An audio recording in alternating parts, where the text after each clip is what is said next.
C'est le rêve de pas mal de gosses et aussi de nombreux adultes, et s'il était possible d'avoir un super pouvoir. Certains êtres humains peuvent développer leur sens de manière volontaire ou à cause d'une maladie jusqu'à des niveaux extraordinaires, voir dans le noir, courir sans jamais s'arrêter ou encore voir à travers les gens. Ces personnes uniques pourraient être assimilées à de véritables super-héros du monde réel. Voici donc le top 10 des personnes dotées de réels super-pouvoirs.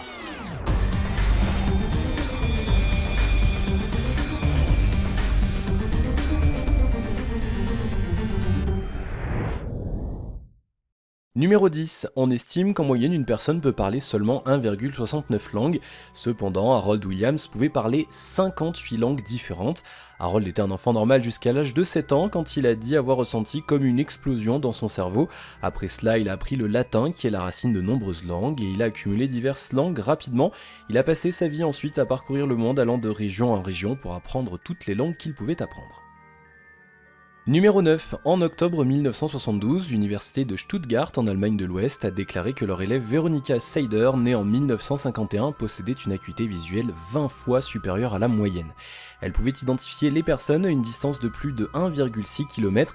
Habituellement, on aurait besoin d'une paire de jumelles pour pouvoir obtenir une telle précision.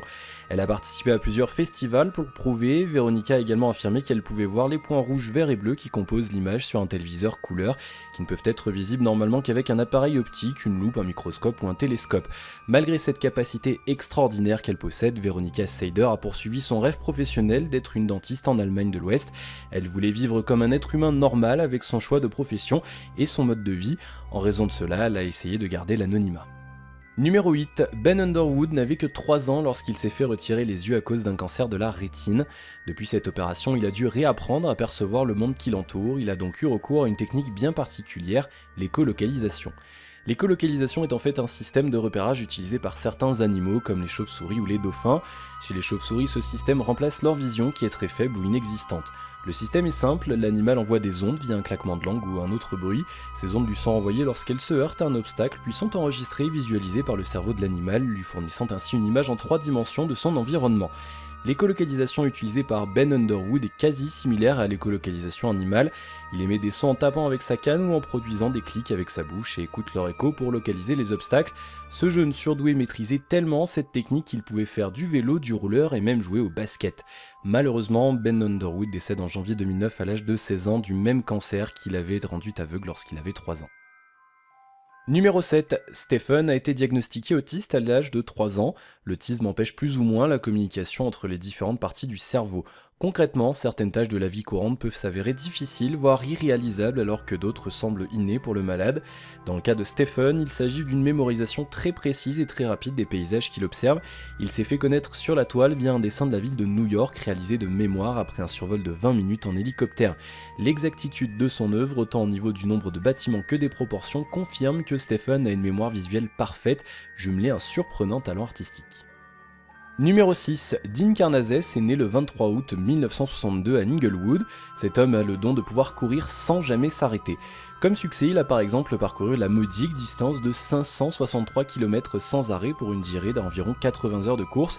Le talent de notre running man est encore bien plus impressionnant que ça. Des études ont montré que ses muscles avaient la capacité de s'adapter à l'effort. Pour faire simple, lorsque l'on pratique une activité sportive, les muscles produisent une enzyme nommée créatine phosphokinase ou nombre CPK qui vise à aider les muscles à tenir le coup en cas d'effort. Le nombre CPK d'un coureur normal avoisine les 2400 après un marathon, ce qui laisse comprendre un effort très marqué. Après 25 marathons, le nombre CPK de Dean n'excédait pas 447. Enfin, des calculs ont permis de définir qu'au rythme de 2 km/h et en restant bien hydraté, Dean Karnazes peut courir sans jamais s'arrêter. Numéro 5, la douleur est faite pour nous indiquer un danger, elle n'est donc pas vaine. Pourtant, certains ne la ressentent pas ou alors sont capables de la minimiser. C'est le cas de Tim Creedland qui a décidé d'utiliser sa tolérance élevée à la douleur pour divertir les autres. Il peut donc avaler des épées, se percer la joue avec une aiguille, se faire rouler dessus par un 4x4 ou s'allonger sur du verre brisé, le tout sans ronchonner. De nombreux scientifiques se sont penchés sur son cas, mais aucun n'a réussi à expliquer son immunité face à la douleur. Tim a déclaré dans une interview « Il n'y a rien d'anormal chez moi physiquement, tout ce que j'ai fait, je me suis entraîné à le faire. En fait, c'est une sorte de démonstration d'exemples extrêmes de ce que vous êtes capable de faire avec votre esprit en le combinant avec votre corps. Vous pouvez utiliser les mêmes techniques que moi pour surmonter la douleur et les utiliser dans votre propre vie pour vous inciter à persévérer contre les douleurs quotidiennes auxquelles nous faisons tous face. » Numéro 4, Michel Lotito est né à Grenoble le 15 juin 1950. Il était renommé pour sa capacité à manger les choses les plus indigestes pour les humains. Selon le livre Guinness des records, Michel a commencé à manger des choses indigestes dès l'âge de 9 ans, notamment du verre, du caoutchouc ou du métal. Peu à peu, il a commencé à manger des objets de plus en plus imposants comme 18 bicyclettes, 15 caddies de supermarché, 400 mètres de câbles. Sa plus grande victime restera un avion de type Cessna 150, il lui aura fallu tout de même 2 ans pour le manger intégralement. La chose la plus grosse que j'ai mangée, que c'est homologué sur le Guinness Book, c'est un avion, c'est un Cessna 150 que j'ai mis 2 ans pour manger. J'ai mangé 18 bicyclettes, j'ai mangé autant de téléviseurs, j'ai mangé des caddies de supermarché, j'ai même mangé un cercueil, il était vide, il n'y avait pas personne dedans. Numéro 3, Natacha Demkina, une jeune fille âgée de 20 ans et originaire de la ville de Saransk en Russie, s'est faite connaître pour sa capacité stupéfiante de voir au travers des gens et de diagnostiquer les maladies. À l'âge de 10 ans, Natacha est hospitalisée pour une appendicite. L'opération est suivie de complications et on découvre que des cotons-tiges ont été laissés dans son abdomen. Un mois après le retrait des cotons-tiges dans une seconde opération, elle a commencé à avoir cette vision au rayon X. Des scientifiques se sont intéressés à elle et l'ont invitée à Londres pour se prêter à des expériences scientifiques.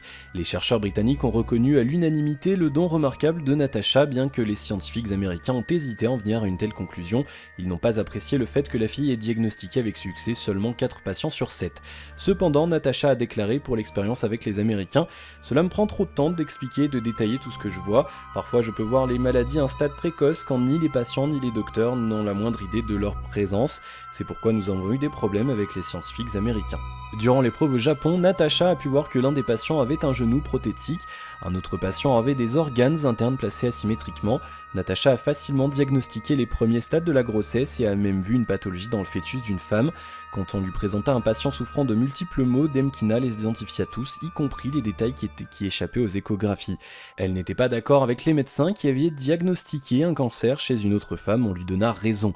Les scientifiques japonais n'ont pas cru la fille quand elle leur a dit qu'elle pouvait aussi voir les maladies sur les photographies des gens. Quand on lui présenta une petite image de type passeport de quelqu'un, elle a rapidement diagnostiqué un cancer du foie. Quand Natacha avait terminé avec les 7 patients, les docteurs japonais n'ont pas pu s'empêcher de l'applaudir. À ce jour, aucune réponse rationnelle n'a pu être apportée à ce phénomène. Les scientifiques utilisent le terme paranormal pour définir cette faculté que la science actuelle n'est pas en mesure d'expliquer. Demkina, qui étudie désormais la médecine à l'université d'Ogarez, dit que la seule personne qu'elle n'est pas capable de sonder, c'est elle-même. Numéro 2, il a 74 ans, son nom est Tae In-gok et sa particularité c'est qu'il n'a pas dormi depuis l'année 1973. Le plus étrange c'est que cela n'a pas eu de conséquences négatives sur son état physique ni mental. À la tombée de la nuit, au moment où sa femme et ses enfants s'endorment, Tae ne ferme pas l'œil, il passe ses nuits à réaliser du travail supplémentaire dans sa ferme. Lorsqu'une personne normale veille jusqu'à 1 ou 2 heures du matin, elle va se sentir molle et inefficace. L'énergie de Tae In-gok reste quant à elle intacte et le paysan effectue correctement ses tâches quotidiennes. Malgré tous les traitements qu'il a subis, il n'a pas retrouvé le sommeil, les somnifères ne lui font aucun effet. Des dizaines d'équipes de chercheurs venus de différents pays ont examiné la maison de cet homme pas comme les autres, mais tous se sont avoués vaincus. Personne n'a pu donner à ce jour une explication rationnelle à cette insomnie. Numéro 1, pour finir ce top, voici Nong Yui, un petit garçon chinois hors du commun puisque ses beaux yeux bleus lui permettent de voir dans l'obscurité la plus totale. Quelques semaines après la naissance du petit Nong Yui, son père avait déjà alerté les médecins concernant la pigmentation de ses yeux.